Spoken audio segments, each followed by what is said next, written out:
Assalamualaikum warahmatullahi wabarakatuh.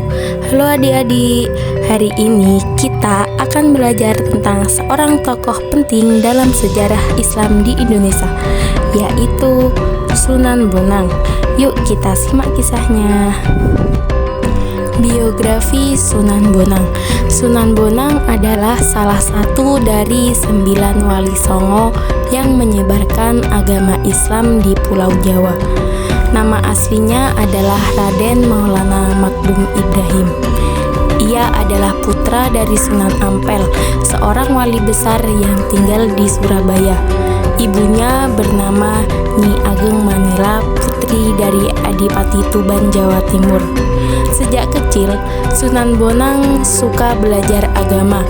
Ia belajar langsung dari ayahnya dan juga pergi ke luar daerah seperti ke Samudra Pasai di Sumatera untuk menambah ilmu. Lalu selanjutnya, peran Sunan Bonang dalam mengembangkan Islam di Indonesia. Yang pertama yaitu menyebarkan Islam di daerah pesisir utara Jawa Timur. Sunan Bonang berdakwah di berbagai wilayah seperti Tuban, Rembang, Lasem, dan sekitarnya. Beliau menyampaikan ajaran Islam kepada masyarakat dengan cara yang mudah dipahami. Lalu yang kedua, menggunakan seni dan budaya dalam berdakwah.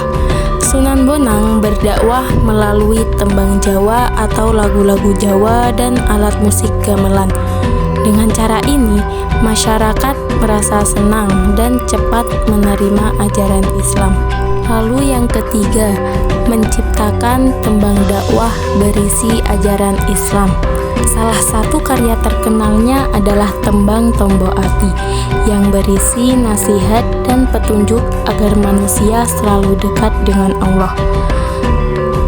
Beliau juga mendirikan pesantren dan mengajar santri. Sunan Bonang mendirikan pesantren untuk mengajarkan ilmu agama kepada para murid, dan salah satu muridnya yang terkenal adalah Sunan Kalijogo.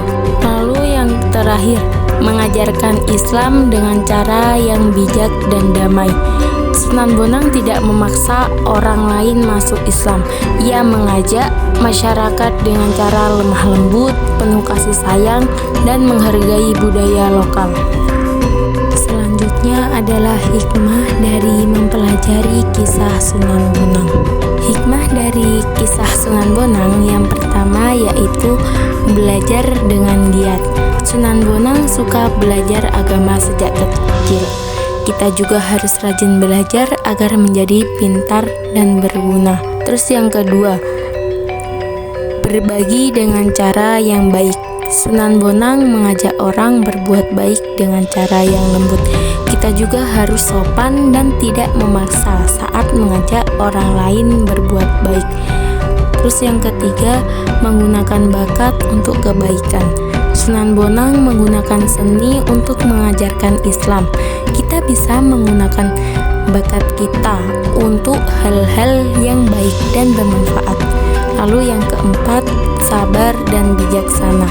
Sunan Bonang sabar dalam mengajarkan Islam. Kita juga harus bersabar dan tidak mudah marah saat menghadapi kesulitan. Lalu yang terakhir membantu orang lain. Sunan Bonang banyak membantu orang dan membuat pesantren.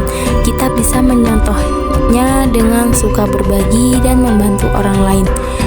Dengan memahami hikmah dari Sunan Bonang ini, kita bisa menjadi lebih baik dan bermanfaat bagi orang lain.